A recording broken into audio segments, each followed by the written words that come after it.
So today, we are reading some Greek myths or story time. So pull up a chair, get a blankie, get comfy, have fun with it. This story, King Midas, you've probably heard before. You might not know the entire story.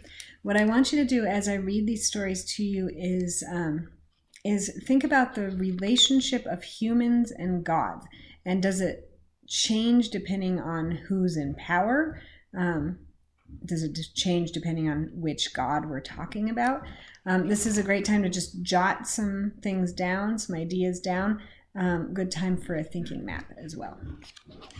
Here we go, King Midas. King Midas was a foolish, greedy king, but he could also be kind and generous. When Silenus, an old satyr who had the body of a goat and the head of a man, arrived at his palace, tired and hungry from wandering in the hills, Midas fed him well and looked after him. Silenus was a companion of the god Dionysus, who was pleased with the way the king had treated the satyr. Dionysus went to Midas. "I will grant you one wish. You may have anything you like," he said. Midas thought for a while, and then he had an idea. "I would like everything I touch to turn into gold," he said. "That could be dangerous." "Are you sure that's a wise choice?" asked Dionysus. Yes, that's what I want," replied Midas excitedly. "Very well," said Dionysus. "Your wish is granted," and he vanished. Midas looked around him. Then he put out his hand and gently tapped a table. It turned into shining gold. "This is wonderful," laughed Midas. "I shall be the richest man in the world."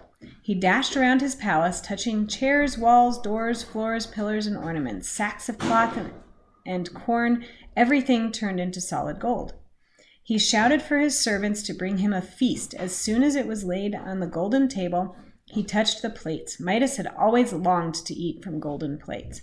But when he picked up his food, that too turned to gold. He realized that he could eat and drink nothing.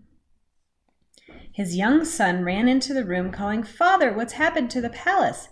Midas patted his son, and at once he turned into a golden statue.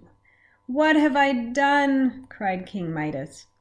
That night, alone and hungry, Midas prayed to Dionysus to save him before he starved to death. "I did warn you," Dionysus said, suddenly appearing. "Tomorrow, go and bathe in the river, and this curse will be lifted, and let that be a lesson to you." Next morning, Midas hurried to the river and dashed into the water. When he came out, he touched the bank, and it remained just mud. "It's over," he sighed. When he went back to the palace, everything that was gold was normal again, and his young son came running to meet him.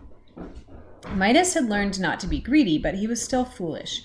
One day, the gods Apollo and Pan had a competition to see who could play the best music. Apollo played his lyre so well the birds stopped singing to listen. Then Pan played his pipes, a sad and mournful sound. There's Apollo and Pan. The judge immediately announced that Apollo was the winner, but King Midas, who had been listening, said very loudly, "I think Pan was the best." Apollo was furious. "There must be something wrong with your ears," he shouted. "Perhaps they are too small. I'll make them bigger."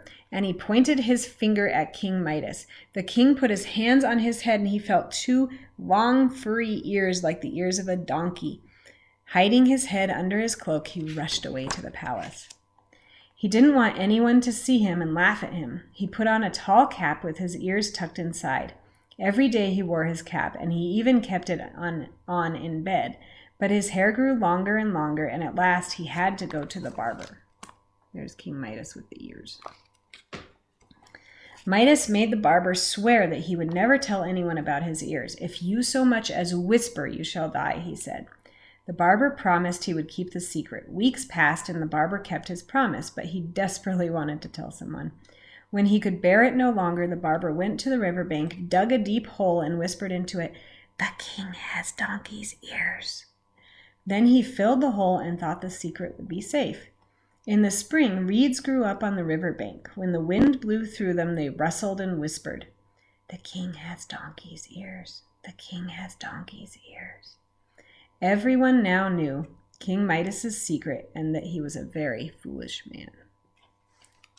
Finis, the end.